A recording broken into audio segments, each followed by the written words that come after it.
Giggity. Giggity. Hey, Raul. Yo. How does NASA plan a party? How? They plan it. As soon as I said how, I'm like, this guy. And it's right there in the setup, too. It really is. It's right there in front of you. I'm going to wave this in your face like a middle finger. How do they plan a party? Well, they plan it. And then Thanos comes, destroys it, and throws it at Iron Man. Toma! Let's get this party rolling.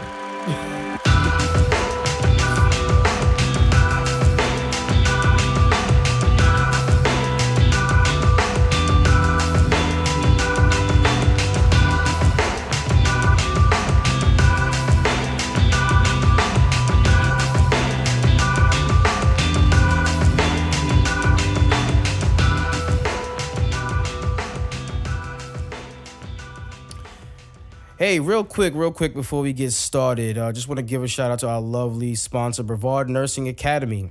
Another open enrollment is coming this Saturday, May 5th. Open enrollment, free registration for the first 20 students. That's a $50 value. Refreshments will be provided. That is this Saturday, May 5th at 1581 Robert J. Conlin Boulevard, Suite 106. Palm Bay, Florida, 32905. For more information, give them a call, 321-323-9554, or visit them at www.brevardnursingacademy.com. What up, everybody? Welcome to episode 39 of Pop Song. Yeah, man. What's up, everybody? I am your host, Jay Alvarez. Across from me is my other host, Raul. What's going on, people? We are joined on the production table by Marcel, as always. Folks, welcome. It's been a fun little couple of weeks. Mm-hmm. Some major stuff happened this weekend in the movie theaters. Yeah. Something happened. It's a little movie you may have heard of, called what is it? Black Panther 2? Yeah. Yeah, that dropped. No, Black Panther and them. Black Panther and them. That's what it was. That's what it was. Black Panther and them. Yeah, we're going to be talking about that. We're going to set it off from the top. Spoiler warnings. Yes. We're not even talking about it yet, but I'm telling you now there will be spoiler warnings. Yeah, we got a couple topics first, but spoilers. Spoiler alerts. Danger Will Robinson. Turn back now, ye of little faith. Facts. All right, this is going to be spoiler heavy. We'll probably talk about some of this, talking about box office numbers. Mm-hmm. This is your warning. So turn back now. Right. And what the hell? Yeah. So before we get into all that, Raul, man, how's your week been? What's been going on with you? Man, it's been a slow week, nothing too crazy. I did finally get some new glasses.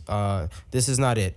I went to Lens Crafters, and because I getting my diabetes under control, so went to the eye doctor, got everything checked out. My man was like, "Hey, man, those shits you got on your face for the past 4 years, this is what you look like now. This is how you see it." He showed me in the thing. Yeah. It was better, 1 or 2. And I was like, oh, yeah, no, I need an update. So got that done. Ordered the glasses from Lens Crafters. And they used to take a fucking hour, right? Mm-hmm. No, 1 week.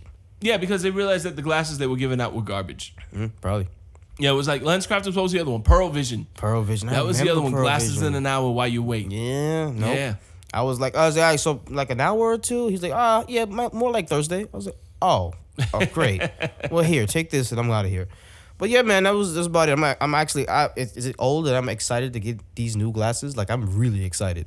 I cannot wait to go pick them up. excited to see again. That too, because man, I can't see. We have topics, and Marcel was like, "Is this better?" I just said yes, but I don't know what's on the screen. Yeah, I'm really gonna be happy when we don't have to put the topics up in these neon lights for you anymore. Man. Yeah, guys, you should see it. Marcel's room looks like a brothel. Goddamn right.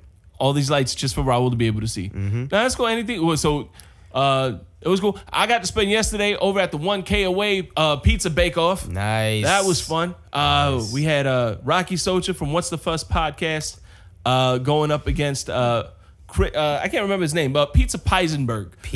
That's his nickname. Like, the man is a professional pizza chef. That's what he does for a living. And apparently there was some trash talking going on where Rocky Socha challenged him.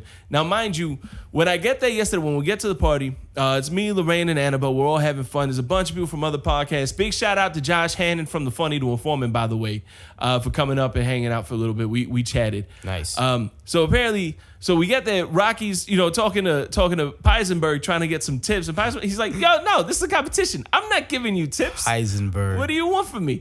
And Rocky, I noticed one guy. So Peisenberg makes pizzas for a living. This is his bread and butter. This is what he does for work. Yeah. Rocky was trying to figure out how to get the pizza out of the oven. That was one of the questions he had. Like, how do I get this out of the oven? That's hilarious. So right from the get-go, I knew where this was going. Oh man. And they asked me to be a judge, so that was fun. It was me, Matt Coco. So you have Ken and Coco are the two hosts for the OneKAway podcast. Coco was there. His 13-year-old daughter was one of the judges. Because who better to judge anyone for anything than a 13-year-old girl? Mm-hmm. And then it's pizza, so might as well just throw. You gotta have a kid to tell you how good the pizza is. That's true, man. The two pizzas we got. So Peisenberg comes out with this gourmet tomato basil pizza with vinaigrette on it, balsamic vinaigrette and bacon. It looked beautiful. Shit was amazing. It looked good. The crust was it was perfect. Rocky's pizza looked like it's one thing when you say I want this pizza to melt my face off. I want it to be that good. This pizza looked like it was melting. All right. He had a problem. Like the dough was sticking to everything, so it was like great. It was like a beach where it would just kind of like rise up out of the serving tray. Oh no. It was bad. It was bad. Like the cheese was all melty. The crust was so. It's Rocky apparently was going into this thinking, how hard can making a pizza be? Bronson Pinchot did it on Boboli forever back in the 90s. Wow. And he learned the hard way. This shit's hard. Like I remember looking at the pizza and they asked me, "How would you describe this?" I'm like, I would describe this pizza as it reminds me of my childhood, broken, deteriorated, not very good. Yeah, so that was but it was a fun time. I love seeing Rocky. I love seeing everybody from the OneKAway crew. Josh was very cool. Everybody that was out there, if you're listening to this, good hanging out with you. They're hoping that this may be an annual thing. Yeah, I definitely want to make the next one. Life happens. Yeah, life does happen. Yeah, so. But it was a good time. So I want to give a shout out to the OneKAway crew. Big shout out to Rocky Soldier from the What's the Fuss podcast, and again Josh Hannon. That was very cool of them from Funny to Informing to come out and say hey. Nice. Kid had fun. Kid was in the pool. So I'm gonna have to get used to this whole dating thing. Because something happened yesterday. Oh shit. So with Annabelle. Annabelle's 9. Annabelle's a good looking little girl. Mm-hmm. She is. I can say that without feeling like a creep. She's a good looking kid. Right. We get there. There's this little boy out there. One of Coco's kids. He's like 5, 6 maybe. As soon as Annabelle got in, he was in love. Everything he followed her around all day long. Wow. Play with me, let's talk, let's hang out. Which is, it's cool, it's cute. Especially at the time, she was the only kid like close to his age because the other kids were like real young. Yeah. But that stayed on even when other kids got there. Like that remained a thing. That kept happening. So that was cool. That was cute. And it's cute to see a 6-year-old kid. And Annabelle was not interested in him. Like she was just like a kid to play with. So that's fun. Yeah. And this other kid shows up. Kid's closer to her age. And that became a thing. Like she started following him around. Oh. And he started following her around. Oh. And they didn't do anything. It was all hanging out by the pool. But they were like dancing with each other and stuff. There was like dance competitions. And I'm looking at this like I have to buy a gun. Yeah. Yeah. I have to buy a gun. Like oh man. Because she's getting aware that's gonna be a thing in a couple of years. It is, man. And yeah, that was I know, breathe. That was the thing. And I immediately felt bad because at first I was like, I'm gonna have to buy a gun. And it wasn't because of anything other than the fact that she was into this little boy. Obviously, she was into, like a little. It was a little puppy, crush. Yeah. But what really made me feel bad was that the kid was black.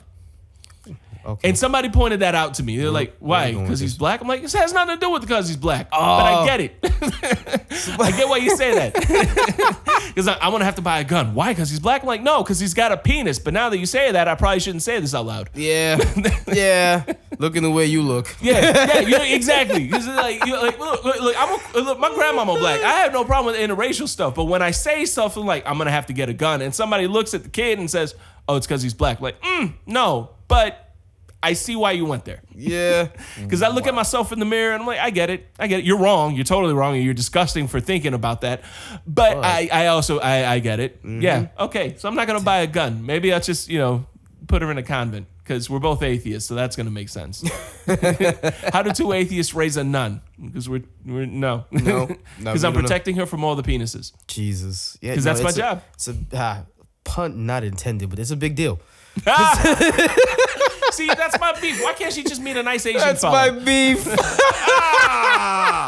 Damn it. Bro, it's been bad. I told you yesterday off mic. Off mic, I'm cooking food. I'm making taco meat. I can't believe I'm about to say this into the microphone. You gotta say it. I was cooking a side dish to take this party, and it's a taco dip. So I got to make some like taco beef. So Annabelle, she really likes vegetarian stuff. She doesn't like to eat a lot of meat, but she will. And I'm cooking it. And it's ready to go out. I'm like, Annabelle, come taste it. Tell me how you think. Because if she likes it, then I know it's good. Right. So she takes a little piece and she's like, it's great. I give it a 9 out of 10. That's big praise coming from her. Mm-hmm. So now I'm going back to my girl. Like, hey, Lorraine, guess what? Annabelle said, my meat, no. That's what came out of my little word for word. She said, my meat, no. Because, sometimes you hear things after you say them. Like, oh, yeah, that was bad. That was really bad. Damn it, man. I heard it before I said it this time. I think that's growth. That's I think a lot of personal growth. God damn it. Oh my God, you're doing this on purpose. No, I'm not either. Lorraine's looking at me. She's like, what were you going to say? I was like, Annabelle liked the taco beef. Yeah, she's like, wait, what were you going to say? And I told her, like, she said she was going to say my meat is delicious. Like, I can't even say it now. No, it feels weird. It feels horrible. Yeah, man. Oh my God. But yes, that dating is going to be an issue. Yeah. My daughter's going to be 16 this year. She's driving. It's, she's having basketball. School's about to be out. She's going out. I pushed her to go out more. She went out to the jumping place that's out here. Okay. And talking and having her friends. And my brother works there. So he's he's watching. He's giving me feedback on what's going on. I was like, hey, man, what's up? What's going on in there? What's she doing? Yeah. That's when you start texting her like, who's that boy you talking to? Right? Where are you? Like, I have eyes everywhere. Exactly. I love that. It's such a dad thing. So he's like, oh no, she came with her friends with some dude she's with. He was joking, but I immediately wanted to get out of my chair at work and drive over to wherever she was at. I was like, what do you mean some dude? She said she was going with these girls. No, she's jumping with some guy in the ball pit thing. I was like, yo, don't. he sent me a video of him dying laughing. Like, yo, she's right here. She's chilling. She's good. And I was like, I can't. I'm not ready. As much as I thought I was, I'm not. Mm-hmm. I'm not ready, man. But yeah, good luck with all that. It's going to be a thing. Yeah, I know it is. Yep. What's also a thing are the box office numbers, because I don't want to talk about this anymore. I'm not in a good place with it. So we're going to go in the box office. We're no surprise. Yeah. Number one, obviously, is A Quiet Place. I couldn't even keep it up. I couldn't even say it with a straight face. No, number one in the box office, we got Affinity. Mm-hmm. I have an affinity for infinity. Mm-hmm. Avengers Infinity War. Yeah. It's still Sunday, so the official numbers aren't released yet. They're still projected, but we're projecting over 250 million. Yeah. Which is breaking the record from Force Awakens. That was like 248? Yeah, it was 248 million. This one's tracking for 250. That'll probably drop a little bit, but if they're projecting that high, it'll be funny to see. It'll be fun to see how tight it comes in. Yeah. I can't wait for tomorrow to check that out. Yeah, I've already seen it. You've already seen it. Twice? Yeah, twice. I'm watching it again today. As soon as we finish here, we're going to go. Nice. So it's a great movie. We're going to get in depth. Spoilers again. Yeah. We were going to get in depth into this movie. Yeah. But we'll bypass that for now. Number two, A Quiet Place. Still holding on. Still holding on really strong. $10 million. Which is funny to say, this movie made $10 million. This movie made $250 million. Exactly. In the exact same span of time. That's crazy. In fact, Quiet Place altogether has made $148 million. Mm-hmm. That's after a month. That's Infinity War made that Friday. Exactly. Infinity War made that number on Friday night. Like that's how much that's how crazy that is. Mm-hmm. Matter of fact, Infinity War on Thursday with the Thursday previews made $39 million. 39, right? Yeah, that's nuts. That's insanity because most theaters only showing it twice. Mm-hmm. Exactly. Like you show it at 7, you show it at 10, and that's it. They're done. Mm-hmm. Yeah, they stopped that midnight thing because of that shooting that happened. Yeah. They don't do the midnight premieres anymore. Yeah. But you have Quiet Place coming in at number 2. Then I Feel Pretty coming in at $8 million. Still holding on. Yeah. Which is crazy. I didn't realize that. I mean, I still didn't see it. It's on an app that I have. I should probably take a watch. Right. No, I'm going to have to check that out because that's a movie I definitely didn't give much thought to. At all. But it's there. Number 4, and that holding that $8 million, making $29 million altogether. Then number 4, Rampage. The Rock is still punching wolves. Yeah. I still didn't see it. I want to see it. I don't. I think I was just waiting for the Avengers to come out. I didn't really care about nothing else. You know what? I'm almost kind of surprised that the movie's still in the top 5, but not really because I'm figuring that might have been like some spillover. Right. Like people who went to the Infinity War couldn't get in because it was sold out for whatever reason. Right. And they said, all right, like didn't want to see Black Panther, which is coming in at number 5, by the way. We'll cut to that real quick. Yeah. Black Panther came in at number 5 with $4 million, up from number 8. I told you. Came back into the top 5. They're smart. They knew what they was doing. They're not gonna take that movie out of theater because all Infinity War is gonna do is make that shit get more money. Yeah. I think between Rampage and Black Panther especially, because Rampage dropped from number 2 to number 4, but it's still up there. Yeah. I don't think that because Rampage is that good. I don't think it's because it's got that kind of legs. I think it's mostly because people couldn't get into Infinity War and were like, I've already seen Black Panther a couple of times. I don't want to watch it again. And went to see Rampage. And then there were other people who probably said, I'll watch Black Panther again, or maybe I missed it, maybe I didn't see it, or maybe I only saw it once. Right. So I think that's what kept Rampage in the top 5 and brought Black Panther back. What do you think about it? I think people couldn't get into Infinity War, bought Rampage tickets, and went into Infinity War. Yeah. Because that's what I used to do. That's what happened. I think the people who bought the Black Panther tickets went to go see Black Panther as well. Yeah. But I'm like, people, all right, let's go see The Rock. Yeah, I'm going to Infinity War. Yeah. Yeah. That's what they did. So, Rampage, you need to thank Marvel. Yeah. That is. Nobody saw that movie this weekend. No, I actually believe that a lot more than Rampage just stayed at number 4. Exactly. Yeah, man. But yeah, man, that's big stuff. It's a fun weekend. It's always nice. It's always fun to see these kind of numbers coming in. It's $250 million. It's nuts. God, man. I listen. I wanted it to win. I don't. You know what? We're gonna talk about it. Yeah, we'll get into. We're gonna talk about it. We'll get into that. We gotta do some other shit right now. So. Yeah, no, it's a fun weekend. We'll get into all that later. But first, what we're going to get into, we had a segment come up last week where we put Taylor Swift in the corner. Now, Taylor Swift, listen, you're cool. We're going to let you finish your time in the corner. But right now, we're going to interrupt you to put someone else in there. Yeah. Raul, who we putting in the corner this week? It pains me. It pains me because I am a stan, if you will. Anything Kanye has ever done, I supported. Everything. You've been wrong. Since 808 and Heartbreaks. Oh. I said it. I can't. You know that album holds a special place in my heart. But right now we gotta put Kanye in the corner. Sit your ass down. For real. Look, go ahead. Because I think Kanye should be like painted as a mural into the corner. Always. But go ahead. He is the corner. He is the corner. Matter of fact, when you look in the corner, you just see like somebody paint a chair in the corner and with Kanye and the back of his head showing. That's hilarious. Yeah, no. And let me preference this, and I hate that I have to preference this, but let me preference this by saying I don't give a shit about your political views. That's none of my business. But, and let's try to say but you can't go from saying George Bush doesn't care about black people to saying I love Trump. Because Trump don't care about brown people.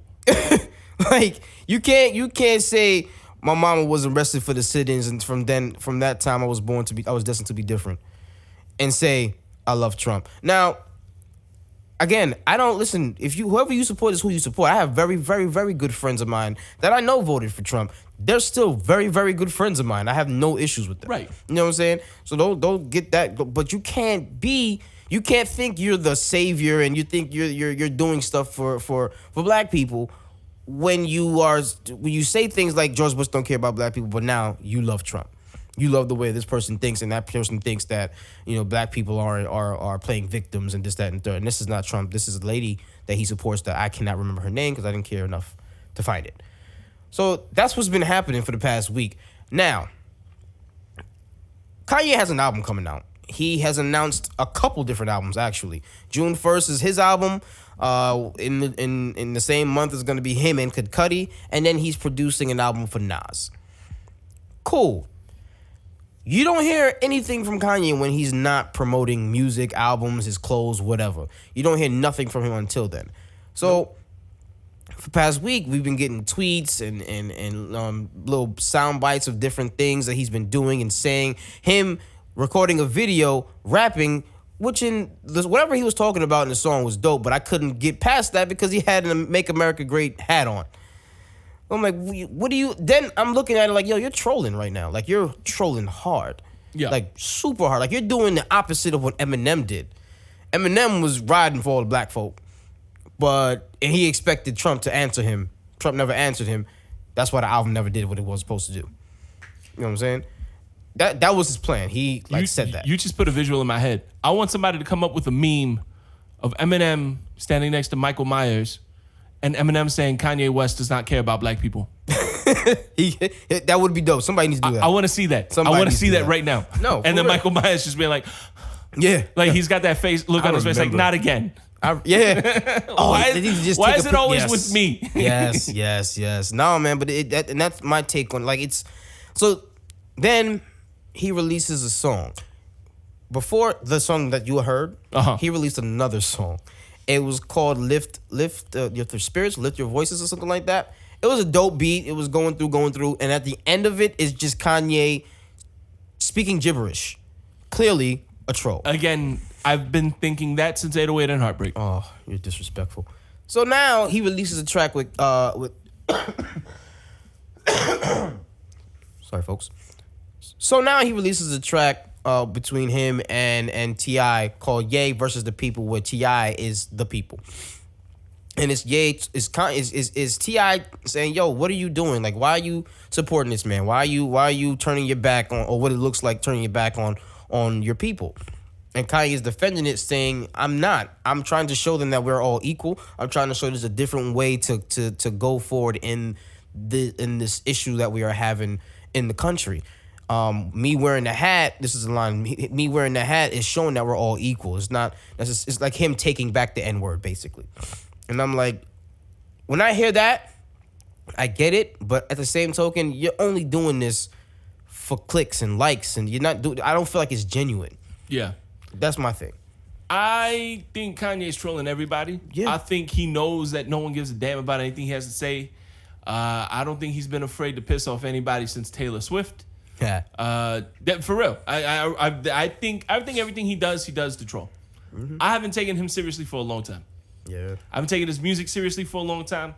He named his kid Northwest. I'm done. Yeah, but he calls him Nori.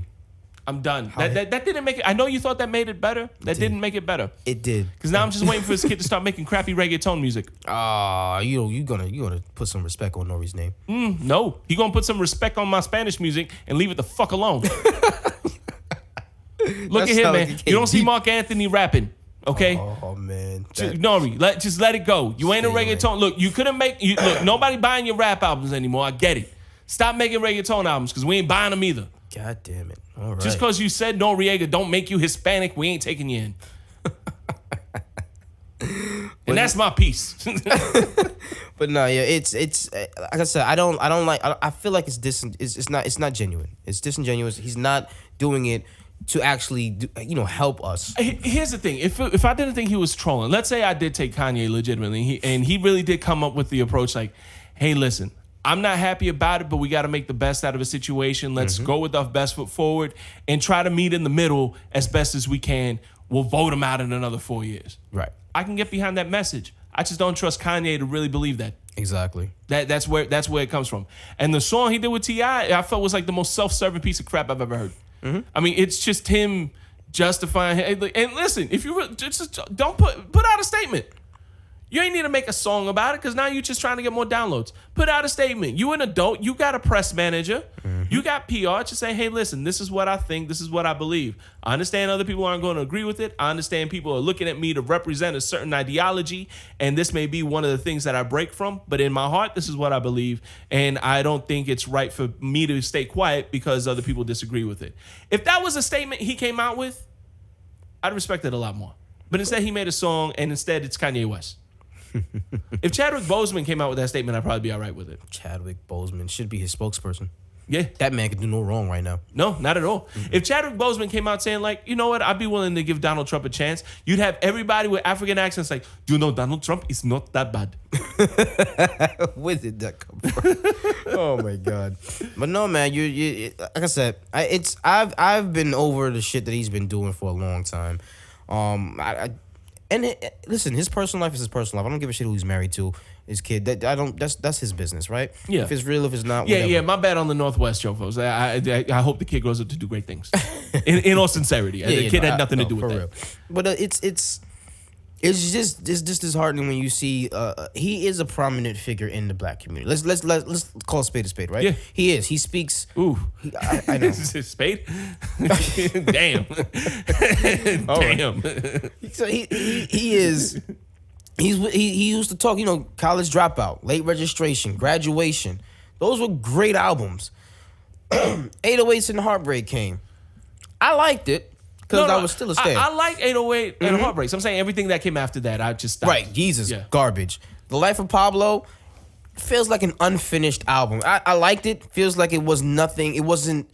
First of all, the rollout pissed me off because it was coming out this day, coming out this day, coming out this day, and he just released it 12 o'clock midnight somewhere. I'm like, dude, just have more respect for your fans. And it was just on Tidal. I went on that rant like 4 years ago. Remember that? Yeah. I hate it. I hated that whole thing. But this he has to do more to show us that he wants to actually give a shit about us.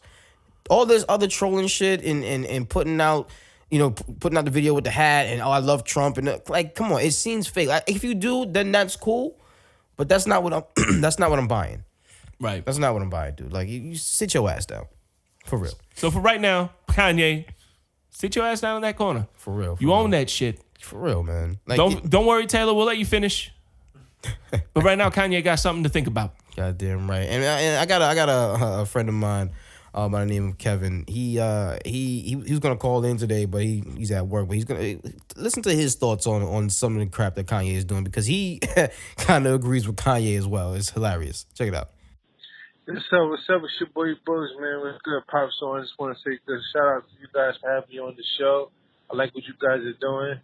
And I just want to comment on the whole Kanye West situation and even jump a little bit on Trump. But first I'm going to talk about Kanye. I understand you guys is on some, how can he say, the whole thing where Bush doesn't like black people and then do what he's doing now with Trump. But if you think about it, look what he's doing with Trump. Like, no other black people is really stepping to Trump. He's actually going there and speaking to him. Like, with government, I don't care if you like your government or not. You got to be next to your government official. That's 100%. People don't never take their voice and try to make it heard. Like, they always say things and don't do things. Like, you know what I'm saying? So Kanye embraced the whole situation, I feel like, even by wearing the hat and making people look at this shit like, well, why would you do that? Like, you got everything to risk. That song was so great because he put with T.I., because he knows all the risks that everybody is talking about, and he's willing to risk it all just to try and to see if he can do something. Now, if he do something with Trump, and let's just say Chicago gets some funding, I'm not gonna go about Obama, because the whole thing about Obama ain't doing nothing for Chicago. You gotta understand, Obama couldn't do as much as people think he could do. You gotta understand, he had a target on his back, and I tell people all the time, people don't like when I say this, but Obama was supposed to die for us. The reason why I say that, because he was able to get close to information that would have set us free as a whole culture, as a whole. But he didn't. And not saying that he's at fault for that, but, that's kind of the shit that we needed. Like, Martin Luther King died for telling us to buy property. You telling me Barack Obama was the top racist people and all the crazy people in the world that's running the world, and he was there running it for a while, didn't know something that could have helped us out? Nah, man, I don't really believe that. Freaking Long Island MS-13 was just bugging out there. They got like $30-something million to stop the gangs, kids growing up in the gangs. Why we couldn't get no $1 million to fund it to Chicago? That's pretty much what Kanye's saying. Now, if Kanye West can get Donald Trump to give some money or do something to Chicago, now that's a good situation now. Now he just embraced something. And like your grandmother and everybody always told you, you got to keep your enemies the closest, especially in government. He's the only guy, the only black person that's really able in our community that's talking to him. And nothing wrong with that. And he's basically saying also too, there's nothing wrong with being a Republican either. It's nothing wrong with that. Like you can embrace that side too, because that's about business and money and all that type of stuff like that. And it's basically what America is built off of. America is a business, and if you ain't trying to make money, and the money's making itself, and money makes money, then you look at it as a waste in America. Thanks for the input. We appreciate that. And look, you don't have to agree with us, all right? If you have an opinion on this, if you feel a certain way or you think it should be known, hit us up on social media. Look us up on Facebook, on Pops On. Look us up on Instagram and Twitter at the Pops On Pod on Twitter, Instagram at the Pops On Podcast. Email us at nodadjokes@gmail.com. Leave us a voicemail just like Kevin did. Raul, where can they do that at? 321-405-2219. Listen, we accept all opinions. We're not going to jump down your throat. Talk to us. We like having conversations. Yeah, just be respectful and expect us to maybe have some fun with something. Yeah, absolutely. But we won't disrespect your opinion. We appreciate you for listening. Trust me, we ain't disrespecting your opinion. Exactly. Yeah. But with that said, spoiler alert, abandon all hope, ye who enter here and have not watched Infinity War. Yeah, spoilers ahead. This is happening. Don't get mad later, because we warned you at the beginning. We're warning you right now. Mm-hmm. Leave. If you haven't watched Infinity War and you don't want spoilers, leave. Get out of here. All right. So with that said, Avengers Infinity War. Yes. Holy shit. I loved every minute of it. Man, I cannot tell you I don't think I've ever watched a comic book movie or any movie that was that emotionally draining. Yeah. Holy shit. Yeah. Now, I didn't cry at the end of this one like I did at Black Panther. Black Panther brought a little tear to my eye when that little kid said, "What's that?" And I was like, he knows hope. Yeah. There was no hope at the end of this movie. No. None. But there was still a weirdly good feeling. And we'll get into that. We'll try to go into the movie notes in order as chronologically as we can. Yeah. But at the end of the movie, it was still kind of like I felt bad for what I just saw, but then I saw Thanos' face and I was like, you know what? You weren't that. Yeah. Yeah. You can sit down and watch the sunrise as he wanted. Yep. As he wanted. Yep. That's crazy. Before we get into that, hopefully this makes sense. Avengers Infinity War. So Thanos comes to Earth. And Thanos is a man on a mission. Yes. Oh, man, give me your thoughts. So, off the bat, because I thought he was going to have to wait a while to see, Thanos get down. This picks up right where in the Thor Ragnarok lets off. Yeah, right at the end of at the end credits. Yeah, so as we all can tell, the ship and everything was dissipated. Everybody was spread out across the cosmos. You see the Black Order, so there's Thanos' kids. And the guy, Corvus Glaive, I think is his name. The one that walks around and say, hey, thank you guys. You're dying a merciful death. This is no, it was Ebony Maw. Ebony Maw, sorry, yeah. Ebony Maw. Yo, I hated that character. Yeah. Because he was so, convincing. No, you guys are gonna thank him. This is an honor that you're dying. That you're not being killed. You're being spared. This is mercy. Yeah. And I'm like, yo, this man is really bought into this theory for Thanos. He's an evangelical. He is an evangelical for Thanos. Yes, that's exactly what he is, right? So you see him walking and talking. You see Thanos with all of his armor, and I just want to point this out. That is the only time you see between that time and his flashback is the only time you see Thanos in all of his armor. Yeah, which is dope to me because I didn't want him to have that shit on the entire time. He didn't look menacing, but he still was menacing. Yeah. Then you see him pick up Thor, and immediately you get your comic relief by him say, "Yo, you talk too much. What are you doing?" Yeah. My man kills Heimdall. He kills Heimdall, and Heimdall's not the only one that dies in that scene. He's not. I was getting to it, bro. You see, he kills Heimdall. Hulk tries to beat up Thanos. Doesn't really work. He beats the shit out of Hulk to the point that Hulk doesn't even want to come back. We'll get back to that. Yeah. And then you would think, hey, okay, Loki is going to switch sides. He's going to join the winning team. Loki proved that Thor, I'm riding with you. Yeah. I'm riding with you. And he tried to stab Thanos with the damn 2 Infinity Stones that he already has. Thanos choked his ass out. Yeah, and snapped his Loki. neck. Yeah, I was really happy that Loki did what he did in the movie, because in the previews it makes it look like he's just giving up the Tesseract, and he does, but he ain't just giving it up. Like he was coerced into it. Right. Like he tried to fight against it. He tried not to do it. Right. And he did it, and then he did what Loki does, and I mean he got Thanos good. He about had him, and Thanos just saw it coming. And we lost Loki. They said, I remember there was an interview a while ago that said the first 10 minutes are gonna rock you. Yeah, and it did. Damn. It really did. Damn it did. I didn't even like Loki like that, but I didn't want to go out like that. Yeah, no, you know what? I liked him a lot more after Thor Ragnarok. Yeah. And then I thought, seeing that he really did make that turn, I was like, damn it, man. Yeah. Damn it. Just as soon as he made good. I know, right? He's out. It's crazy. It's like Darth Vader. Yeah, but then we got the explanation on how Hulk ends up back on Earth, right? Because Heimdall caused a rainbow bridge, which I don't know how no one thought about that. True. Because I mean, when I saw it happen, I'm like, yeah, oh fuck, of course he did. Yeah, because we didn't put two and two together that Heimdall was still alive. He wasn't in any of the promotional use, so we didn't really think he used the Bifrost to go ahead and do that.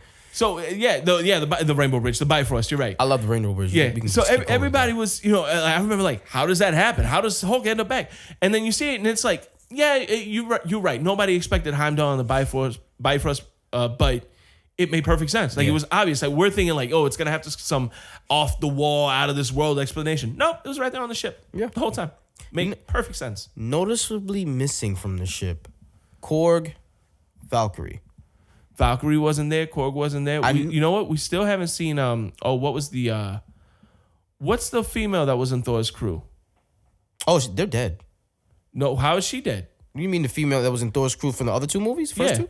They died. She wasn't in Ragnarok. Yeah, Hela killed all of them in the beginning. No, but she wasn't in Ragnarok. She wasn't there. Huh? It was only two of them. It was the one guy that was. Oh, you're right. It was the one guy that was there at the Bifrost when she came through. It was the other guy that was leading the army. Lady Sif. She wasn't in Ragnarok. She wasn't. She was absent through the whole thing. So I'm wondering if that's going to be like because Thor's still around. Thor wasn't one of the ones that left. Yeah. So I'm wondering if she's going to play any role in Avengers 4. It could be. I didn't even think about that. You're right. But yeah, she wasn't in either one of them. Man, maybe her contract is up. Maybe could be that too. No, but it's like I said. So that is like the first 10 minutes of the movie. Yeah. And we didn't even get nowhere. That's the first 10 minutes of the movie. Then it cuts to so he blows up the ship. That's why you see bodies everywhere when the Guardians of the Galaxy comes in. Then it cuts into I think it's Tony Stark right after that. Yeah. They blow up the ship, and then they talk about him and the Thor's Thanos. Thanos is what's that group called? Black Order. The Black Order. Him and the Black Order, deciding where to go next because they know where the stones are.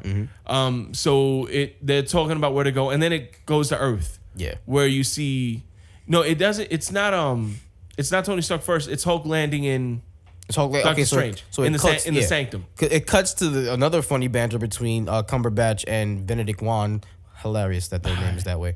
Anyway, so Doctor Strange and Wong, they're trying to figure out what we're gonna eat. We don't have any money. Yeah, and he's like, "Oh, I got $200 No, I got whatever this is worth like $1.50." And my favorite part of that. So there was this funny thing, like between movies, Jimmy Kimmel had this interview with Benedict Cumberbatch, and one of the things they did a sketch for that interview where Doctor Strange was like, he's like, "How do you make money? You're not a doctor anymore."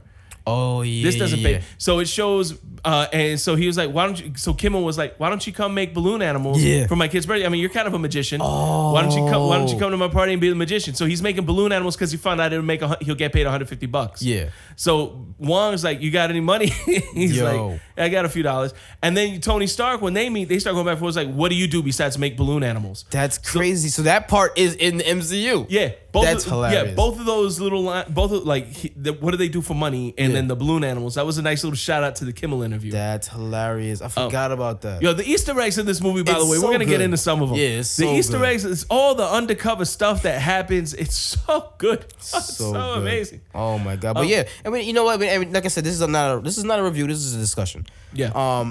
So yeah, it cuts to that scene, and then just when you get a sense of of the stakes, he changes back from the Hulk, and he's like, "Yo, Thanos is coming. Thanos is coming." Yeah, Yo, Bruce is scared. Scared as no. Hulk is scared. Hulk is scared. No, they're both horrified. Yeah, like that shit's hilarious to me. But you know what was weird? Banner remembered. Yeah. It used to be, right. Banner doesn't remember what happens when he's Hulk. Right. But he remembered this. Yeah, which was weird to me. Yeah. That part was weird to me. So he remembered that, and that's when they got to bring the group together. They got to bring everybody together. Yeah. So of course, that's when you see Tony Stark. He mentions that balloon animal line. He's like, "Oh, are you selling tickets or something?" Yeah. Like that was so New York. Yeah. Yeah, it was. That was so weird. And then it goes through, they're trying to figure out, they're explaining who Thanos is to Tony. Yeah. And you get to see banter between Tony and Cumberbatch or Doctor Strange. I forgot that, Doctor Strange is the Tony Stark of his field. Yeah. So he's like, I'm not answering to nobody, and you're not going to treat me, you're not going to talk to me any kind of way. Yeah, you got two intellectual alpha males. Yeah, it's crazy. Like two of the smartest men in the world, actually. Mm-hmm. And so it goes through all of that, and then you start seeing all the characters roll out. You see where you get to catch up where Vision and Scarlet Witch is at. That's when you get to see where Captain America, Falcon, and Black Widow are together. And they actually save Vision and Scarlet Witch because they're in like Scotland or something like that. Yeah, they were in Edinburgh. Turned everything off. Mm-hmm. And they're trying to figure out if they're going to stay. Then they see some stuff happening on the news about New York. And that's when you see the Black Order come in and start fucking shit up. Because they're going to come for that. The stone is in Vision's head. Yeah. They're coming to kill you. Yeah, and this is right after the fight because before this, they actually had the fight scene in New York. Where Ebony Maw and I can't remember the other big guy's name started going after the Time Stone. Yeah. Because they knew that Strange had it. That's crazy. That whole fight scene, because that's when you get introduced to, well, not introduced, but that's when Peter Parker comes in. Yeah. Creates a distraction with Ned. Oh my God, we're gonna die. Yeah. And then jumps out the window and immediately, like how he came in, the big dude was about to smash Tony in. Yeah. And he comes out the side like, hey, Mr. Stark, what's up with this guy? And I loved every minute of Peter Parker or Spider-Man on screen. I love this Spider-Man. I really do. I have not liked the Spider-Man movies. I'm not going to lie. So from the first ones to the Amazing Spider-Man, this is the first Spider-Man that I like. Yeah. I like this kid. Because he's a kid. Yeah. Yeah. It was really, he was really done well. Yeah. And so we had that fight scene in New York. That whole thing went down. They went empty-handed, but that's how Tony and Peter end up in space. So we get that. Okay, cool. That explains that. And then, it's because they kidnapped Strange, so he's there. Yeah. All right, that's how they get to space. Then it goes to Vision and Scarlet Witch in Edinburgh. Right. Then that whole fight scene. And the way it came up, I thought it was a little hokey, honestly, the way Captain America first came in. Yeah, I did think so, but too. At the same time, you got to bring him in, and it's already a 2.5 hour long movie. Yeah. Like, how did he's just going to show up? All right, great. Yeah. I'll take it. And they made mention that they were on their way, like they were going their separate ways to help their respective teams. Right. So we knew that they were so we already knew they were there to get Scarlet anyway. So, okay, that's fine. The timing was a little hokey, but I'll let that go. I mean, that's probably my biggest problem with this movie. Probably, yeah. Like, that's my biggest issue with this. Yeah, man. It's because when I seen him come on the screen, I was like, I immediately said, how the fuck did he get there? How did he know? Yeah. You know what I mean? But comic book movies, some shit just can't be explained. Yeah, some things you just got to let roll. Yeah, I'm cool with it. So we had that. Then from there, it goes into Guardians. Yeah. And we start seeing them, and they're on their way to help send a distress. The movie opens up with like what you said after Thor Ragnarok. Yeah, and they're sending the distress signal. Yeah, so the Guardians are responding to that distress signal. Yeah, so they're in hyperspace or whatever, and they get there, and they just see bodies everywhere. Yeah, that shit looks bugged out. And then, of course, like in the trailer, you see Thor smack against the window. They wake him up. And, then you see the banter between Chris Hemsworth and Chris Pratt. That was funny. That's just hilarious. Because they are two funny people. Yes. I mean, hilarious. Chris Pratt, everybody remembers, was on Parks and Recreation. Mm-hmm. And Chris Hemsworth is a lot funnier than people give him credit for. Yes. And to see those two joke and riff off each other. Chris Pratt's trying to be like, oh, yeah, I'm big. And he's changing his voice to mimic Thor. That was really funny to watch. That was funny as shit. Yeah, no, and again, because we all went into this movie, we knew the stakes was high. We thought it was going to be super serious. Now, Marvel's going to hit you with them little one-liners. And he didn't have a huge part in a lot of the movie, but the one, this is the scene where you got the most out of him, Drax. Man, I love Batista. Yes. Or Batista. God, he's only getting better. Yes. He only gets better. He's Thor's laid out on the table, and Star-Lord's like, who is this guy? And Drax's like, this is not a guy. You are a guy. This is a man. This is a man. Like, I'm a man. Like, you're one sandwich away from fat. Yeah, like right away. Like there's Gamora feeling up on Thor's arms. Like, it's like they're made out of metal. Yeah, and stop massaging his arms, please. Yeah, no, that was good. That was fun. And then from there, you see right away like Thor has to go get Stormbreaker. Yes. Yeah. Which is Beta Ray Bill's hammer. You know who Beta Ray Bill is? Yeah. That's weird that they did it like that because he's not really in it, but yeah. But his face was up on Ragnarok. Yes. So hopefully that comes into play. Hopefully that's not just an Easter egg. I mean, it probably is just a little throwaway Easter egg, and that's fine too. But he is hoping. Exactly. He is hoping that something else comes out of that. Because we're all waiting for Adam Warlock. We already know that's going to be a thing. That's the thing. That's coming up next for Guardians, yeah. Yeah. Real quick, how did you feel about Thanos? Let's go into Thanos. You're right. I love Thanos. He's a bad guy, but he's not. Exactly. He's not evil. If you've seen Wreck-It Ralph, you know exactly what I'm talking about. When Zangief is talking to Ralph, he's like, I am bad guy, but that does not make me bad guy. You know? Like, Thanos, he's on his mission. His whole thought in this movie, his whole goal is he believes that there's a balance in the universe. He believes that the universe has finite resources and the population is expanding infinitely. And eventually we're going to get to the end of those resources and everybody's going to suffer. Everyone's going to die. Right. He really believes that the only way to fix this is to essentially, it's a culling half of the population of the universe. Yes. That is his goal. And what he's been doing up until this point, he's been going to planets and he's just literally splitting everybody into two. Like there's 100 of you, 50 of you over here, 50 of you over here. Kill 50. Like it literally just like you might as well flip a coin and that decides which 50 are gonna die. Exactly. And then he leaves and he uses that. It shows it in Gamora's planet. It shows how he got Gamora. Yes. And it's awesome because he picks her up. He's like, "Come here, little one." And he calls her up. They kill half of the population. And then he tells her straight up in the conversations like, "Your planet was on its way out. Everybody was starving. Now everyone's succeeding. There's not a child on that planet that knows hunger. Exactly. There's not a child on that planet that is suffering. Everyone is prospering and the planet is doing well." And then you find out that that's what happened on Titan. Yeah, on Titan, that's why he's the way he is because that actually happened. He saw it happen on his home planet. He's like, this can't happen anymore. So you get like he's not evil in his ambition. He thinks he's doing everyone a favor. He's like, look, it's hard. I know nobody wants to do this, but at the end of the day, you're gonna see that this is what has to happen. Yes. And no one wants to do it. I get that. I'll be that guy. Let me live with that guilt because he realizes that this is a heavy thing he's doing. He's not just doing this with no regard or no sympathy. He feels bad that he has to be the one to do this, but he also feels like it's his responsibility to do this. So he's not motivated by malice. He's not evil in that sense. He really thinks that he's doing the right thing, and damn it sucks. Yeah. Because I really, really like him. Yeah. Because I always say the best villains are the ones that that believe what they're doing is right. And it's clear. It's even more than Killmonger. Yes. Because Killmonger, you can still kind of be like, all right, dude, you kind of indoctrinated a little bit. Yeah. Like, you're kind of thinking out there.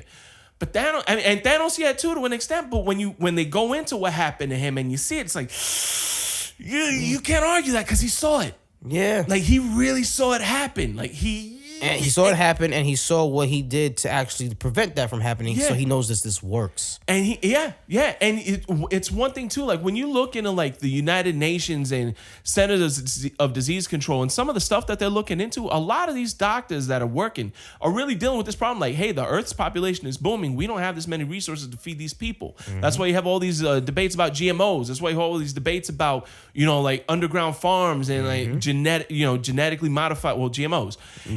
So this is a real world problem that people are really dealing with, but we don't talk about it on the news because it's not pretty. Right. But I mean, he kind of took that topic and ran with it. I really like the way they did this. Yeah. It's a villain, and this movie is totally Thanos' movie. Oh, yes. And that's another thing. People he didn't get enough shine. Captain America didn't get enough. This is not their movie. This movie is about Thanos. Thanos' movie. This is about him. Because for the past 10 years, we've been seeing him sporadically, right? This could have been a Thanos solo movie. Yeah, this is his, because it didn't say the Avengers will return at the end. It said Thanos will return, right? So it is his movie. I know everything about every other character that's in this movie. Yeah, I don't know nothing about Thanos. No, let me learn about Thanos. And it's just, I mean, this movie could have been called Thanos. Yep, yeah, absolutely. I listen.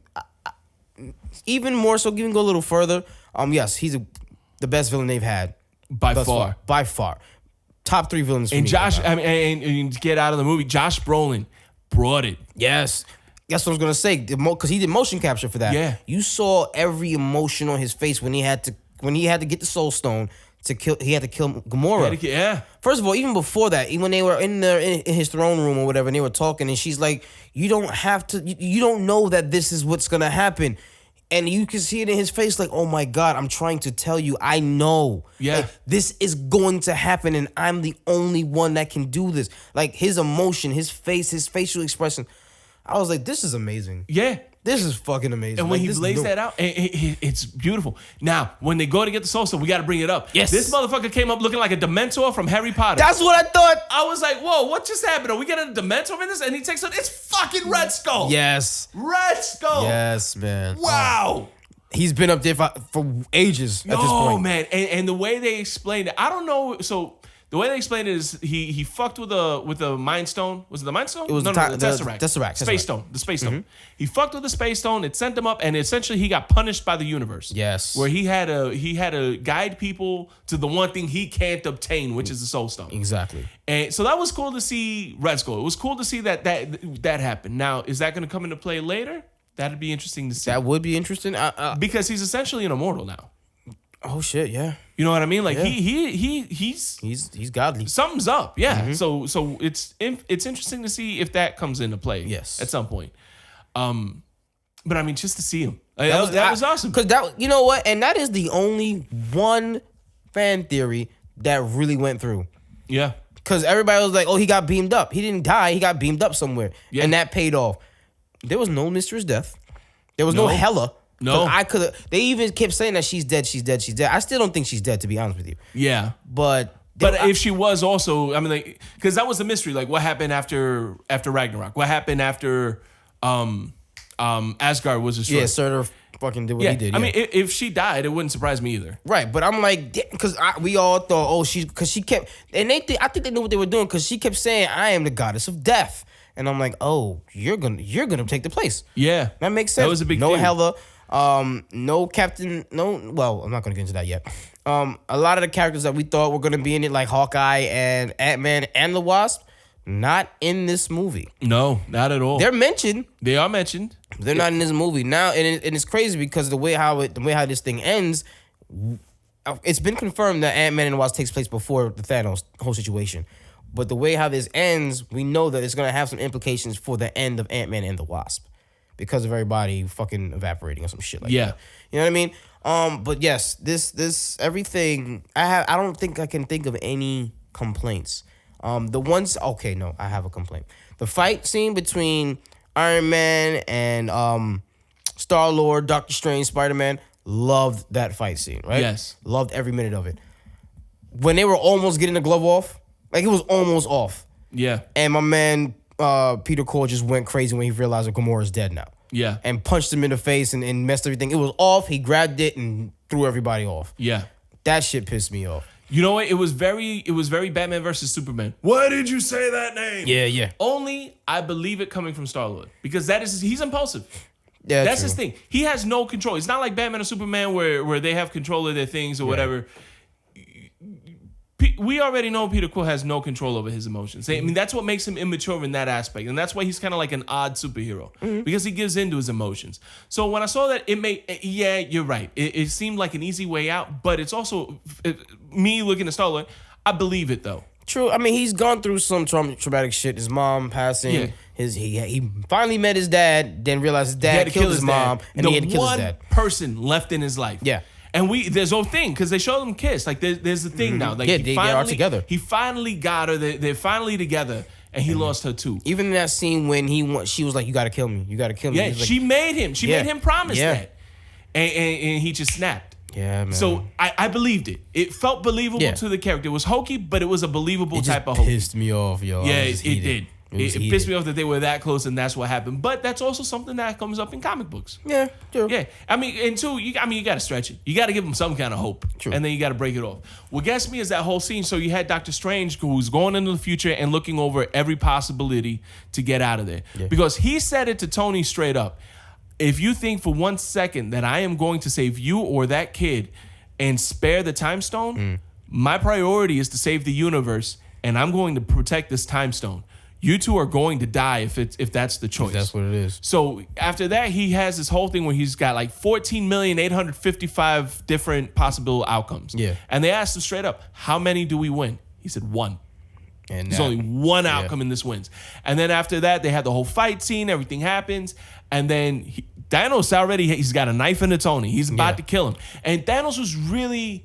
Even in killing him, he was very respectful. It reminded me a lot about Daniel Day-Lewis in Gangs of New York. Okay. Where he killed the preacher and he said, this man died with respect. This man will be honored. This man will always be remembered.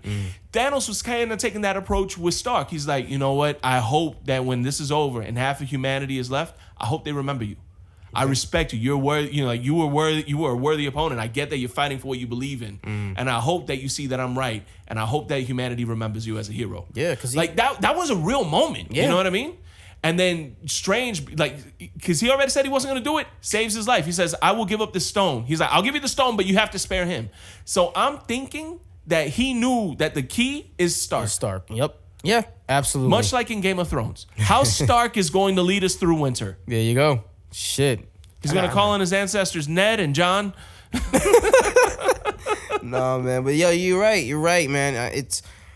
That was the only possible outcome. So, with that being said, with that in your head, which it probably isn't because you're so emotional, we take the entire fight to Wakanda. Yeah. That shit is where everything goes down. Little sidebar. Don't you think the little alien shits look like Venom? Like, didn't one of them a little bit like Venom? Yeah, they came up. That whole... So, what was the female's name in the Black Order? Not Ebony. I couldn't think of it. Not Corbus. Proxima Midnight. Proxima Midnight, yes. She looks like she was straight out of World of Warcraft. Yeah. But in a good... And I mean that in a good way. Mm-hmm. Like, she looks like she was straight up out of there. Like, watching that whole thing was like Avengers versus World of Warcraft. It was like one of those Capcom versus Marvel video games. Yeah. So watching that whole fight scene was cool. The way that they're trying to, they're there because they're trying to save Vision. They're trying to get the stone separated from him. Mm-hmm. And one thing that they forget is that before they attack the station where what's her name? Shuri.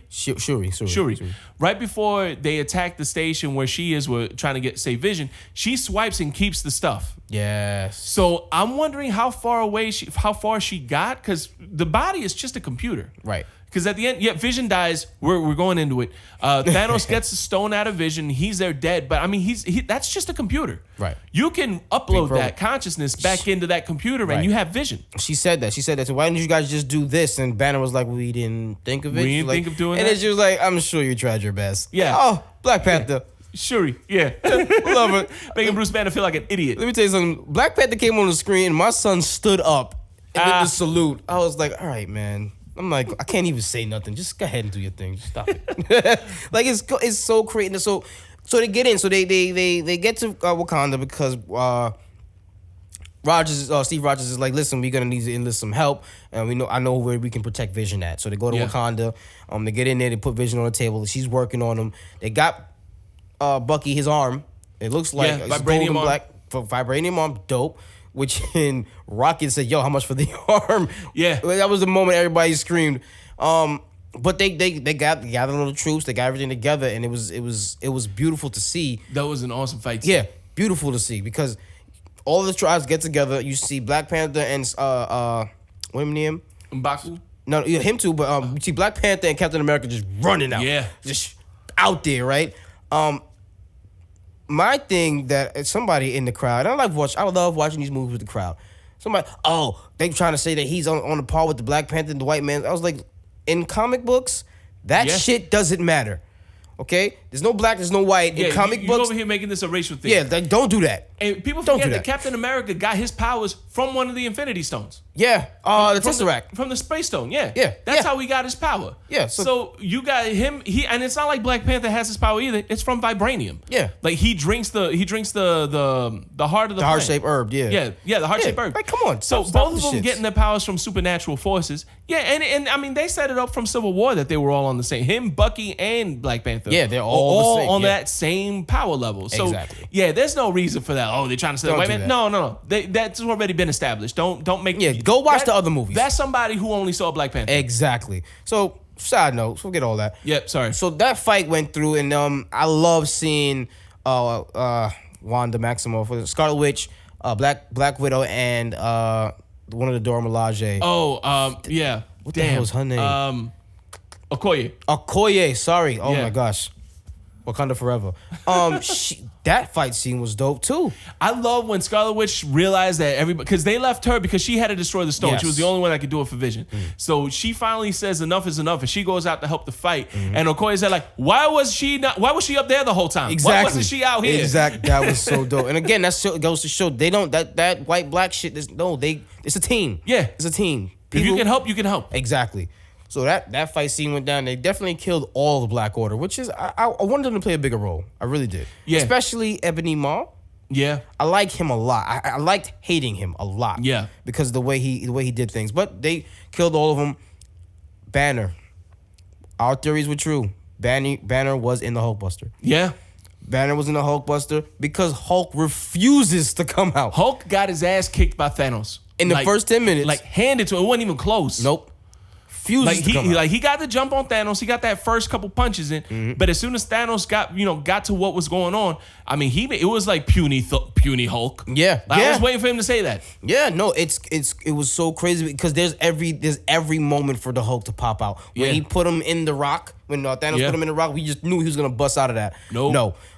Even the fight in New York when the scene was all right.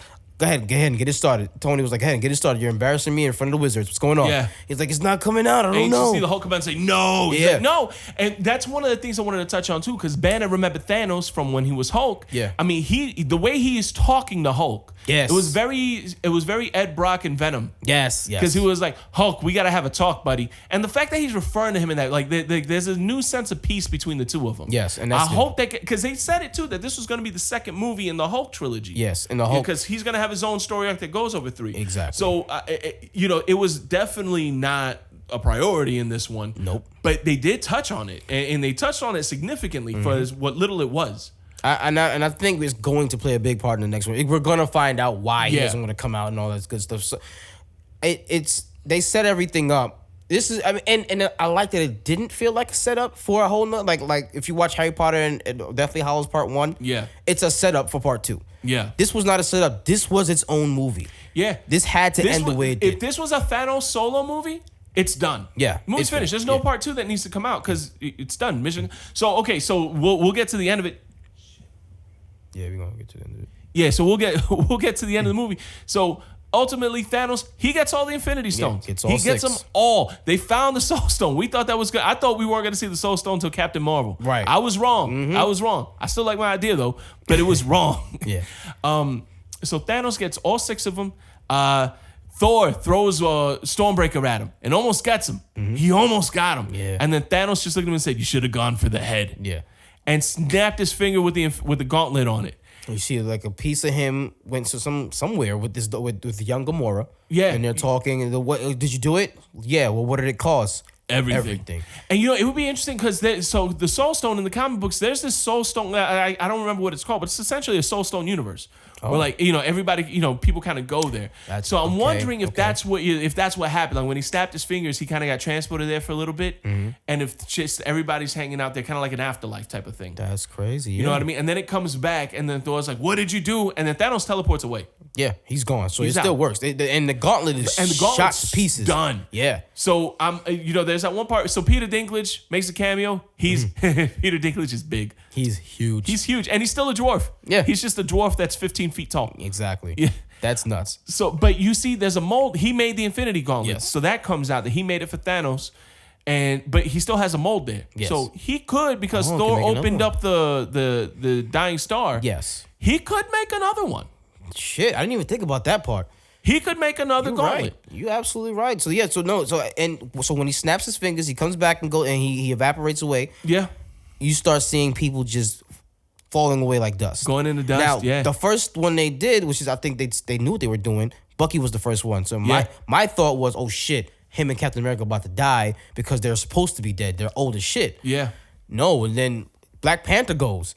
And then everybody, Wanda goes, and it's all random. Yeah, it's not, but you know what's crazy? Maybe it's not, because the only ones that are left are the original Avengers. You know, everybody in this movie, another fan theory that went out. Everybody thought, oh, is it going to be Captain America or Iron Man that dies?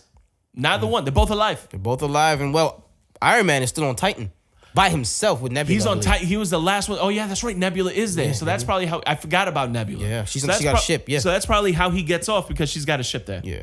Okay, so that makes sense. So the original crew is there. They're still alive, and that's how the movie ends. It ends with, because you see Thanos. He's watching the sunrise like he wanted to, right? Yeah. And then he has a smirk on his face, and he's good. Yeah, that's how the movie ends. Because his whole part, he said it. He's like, what's your end game? Like, how do you see this playing out? He says, half of the world's dead, and I finally get to rest. Yeah, I finally get to watch the sunrise over a grateful universe. Yes, because he really believes that he's saving the universe. Yeah, and right now he did. He's not wrong. Yeah, he's really not. That's the crazy part. It might not be the best method. There might be other ways to skin this cat, but his method still skins the cat. Mm-hmm. So, and that's what happens. He's on this like really beautiful planet. It's green. It's the sun's coming up, and he sits down. It's the first time he's looked relaxed. Yes. And that's how it ends. Fun fact in the comics, and I feel like this is how they're gonna open Avengers 4. He just starts farming. Like he's like a farmer. He just wants a simple life. He's just chilling. And you get that in the movie. Like, he's like, I don't want to do this forever. This is the only way to get this done. Otherwise, I'm going to spend the rest of my life doing this. Yeah. And he doesn't want to. And he says it's mercy. And you think it's mercy. He's like, I don't want to have to actually kill anyone. This way, they just stop existing. Exactly. Because he feels that he's inflicting pain on people. Like, he doesn't want to kill anyone. Exactly. He doesn't want anyone to suffer for this. He just wants things to be reset. Mm-hmm. And, there's the aftermath. Of course, there's an emotional toll, and he acknowledges that. Yeah. That's why he says, it's hard. No one wants to do this, but I have to be the one. Exactly. And you know what? One thing that came up, who's to say that he's not one of the ones that disappear? Oh. You know what I mean? Like, if it's totally random and it's totally, he snaps his fingers, half the universe is gone. Who's to say that Thanos isn't one of the half of the universe? He's doing he's selfless. Yeah, because he has no guarantee that he won't be one of the ones. He knows that he's gonna save it, and if it takes me too, then fine. But at least I know I did it. He really believes that he's doing the right thing. He's totally convicted in this. I love him. So that's how the movie ends. Go to the credit scenes. There's only one credit scene. It's all the way at the end. If you haven't seen it and you're listening to this, shame on you. But I feel you. Mm-hmm. I appreciate your swagger. Mm-hmm. But yeah, there's only one at the end, and it's Maria Hill and Nick Fury. Nick Cage. Look at me, Nick Cage. Nick Cage is in the movie. Well, he's Ghost Rider. Ghost Rider's back. You know what I mean? Nick Fury. Nick Fury is back. And it shows, and it's essentially right after Thanos snapped his fingers, we saw what happened at Wakanda. Yeah. But at the same time, we see what's happening in New York. A truck crashes, a helicopter flies into the building because people driving and flying it disappeared. Yes. And they see what's going on. They start calling in like some alerts. I'm like, call code 20 or whatever. Yeah. And Maria Hill disappears. Yes. And Fury watches it. So he knows, oh shit. I gotta go. So he reaches out. He grabbed a pager. Everybody's like, oh, it's some futuristic television. No, it's a pager with a satellite. It's an old Nextel. Nice. Yes, it is. And he gets it out and he sends a signal, and as soon as he starts disappearing. He's disappearing from his left hand. He's got the pager in his right hand, and you just see mother, and then he disappears. Yes. He doesn't get it out, which is great for Samuel L. Jackson to go. Exactly. But then you see he drops the pager. But he sent it out, and then you get the Captain Marvel logo. Yeah, Captain Marvel logo comes up. Captain Marvel is... Well, no, actually, Ant-Man and the Wasp is the next movie. But Captain Marvel is the next important movie in this saga. I really need to... I want... Okay, so the first Ant-Man movie was kind of a throwaway. You don't need to watch Ant-Man to know what's happening in the rest of the MCU storyline. Right. You know what I mean? It's a good solo movie. It introduces Ant-Man to the universe, but it's not like Thor Ragnarok where you need to see... You really don't need Thor Ragnarok except for the end credits scene. The end credits, yeah. But you do need Black Panther for the movie. You definitely need Captain America to watch Infinity Wars. Yep. Like, there are some movies that you have to watch to really be to really know what's happening in Infinity War. And it makes it that much sweeter. Yeah. Ant-Man is not one of those movies. No. Ant-Man is a standalone movie, and it stands out from everything else that's happening. Mm-hmm. I hope they don't do that with Ant-Man and Wasp. I hope that it's significant in this, because I don't want. It's one thing if it's your solo movie and that's a throwaway. That's fine because you're being introduced. But I don't want that to happen to him again. I think Ant-Man deserves to have a bigger role in what's going on in the MCU. Absolutely, man. And you know what? This is how we're gonna end it right here. But all in all, what's your rating? We're rating out of 10. I'm giving this a 9.75. The only thing keeping this from a perfect score is it's not done. It's right. It's a cliffhanger. Right. And I'm a little upset that people didn't know this was a cliffhanger. That's people another thing. Man, they should have ended the movie. Like, you knew there's a part 2 coming out. Exactly. And we don't have to wait that long. It's just 1 year. Yeah. Just 1 year. Yeah. It's not like it's the fucking Incredibles where we had to wait 13 years. Oh my God. No, we're waiting a year. They filmed it back to back. Come on. If you're really paying attention, you already knew there was a part 2. You're not a real fan if you don't know what's going on. I judge people that get up at the end of a Marvel movie, right at the end. Yeah. Like you're not. You know there's a scene coming. Get out of here. But yeah, no, I definitely give it like a 9.6. 9.6 for me. I love the movie. I saw it twice in 2 days. I would have went today, but life happens. Yeah. Guys, let us know what you think, please. Yeah, please. Hit us up on the Facebook group, Pops On. Hit us up on Twitter at the Pops On Pod. Instagram, the Pops On Podcast. Email us what you think at nodadjokes@gmail.com. Raul, where can people leave voicemail messages? 321-405-2219. Leave us a message of your reactions, your thoughts. Did you cry? Did you jump for joy? Do you love Thanos? Because I do. Yeah, tell us what you thought of Thanos. Mm-hmm. Give us that input. Tell us what you think of him. Who do you think is a better villain, Killmonger or Thanos? That'd be an interesting little poll. That is. You know what? Look for that on the page. Yeah, look for that on Facebook and Twitter, actually. Yeah, I'm going to do that. Yeah. I'm going to do that. Yeah. No, guys, we do appreciate all the listens, all the downloads. You have made this such a great month. We have some surprises coming. Yes, please go on iTunes and rate and review us if you're listening to us on the iTunes podcast app. Rate and review us on Facebook if you're not. Let us know. Join the group page or join the Pops On page, not just the group page. We did get some more likes. Thank you guys for going on and giving us those thumbs up. But definitely do that more. Rate and review us. Tell us what you think. We're about to bounce out of here because I'm going to go watch Infinity War again. I got to pick up the girls. It's happening. Mm-hmm. So on that note, guys, on behalf of Marcel, as always on Pops On, I'm Jay Alvarez. I'm Raul. Don't forget, spoil kids, not movies. And please, no dad jokes. Peace. What's going on, Pops On Nation? This is your boy Raul of Pops On. And guess what? Your favorite dad's got a new number. New phone. Who this? Yeah, man. You guys can reach us at 321. Why is it ringing already? This call will be recorded and monitored. I have a collect call from... Hey, I got a dad joke for you guys. What? What does a snowman eat for breakfast? an inmate at a San Bernardino County Bro, who do we know in detention San Bernardino jail? Oh, how did he get this number? Anyway, yeah, 321-405-2219. What the fuck is going on now? Hello? Okay, yeah, listen, I'm ready to come pick up my 2 pies. I want everything on it. Whoa. No onions like last time. No, wait a minute. Stop. No. Who do you think you're calling right now, dude? I'm looking for Sal's Pizza. This is not Sal's, dude. This is Pops On. Pops On? Yeah. In Florida? Yes. You gotta be kidding me. Yes. I love you guys. Oh, okay. This is incredible. Yes. Raul, it does sound like you. Oh, yeah. All right, get on that Twitter shit. Tell them to release the S already. Will do, partner. Will do. All right, listen, take care. Peace. Let me turn this damn phone off. Listen, 321-405-2219. Call us, leave a voicemail, send us a text message. We definitely want to play these voicemails of your best dad jokes or your topics on the show at some point. 321-405-2219. That's Pops On. You guys have a great day.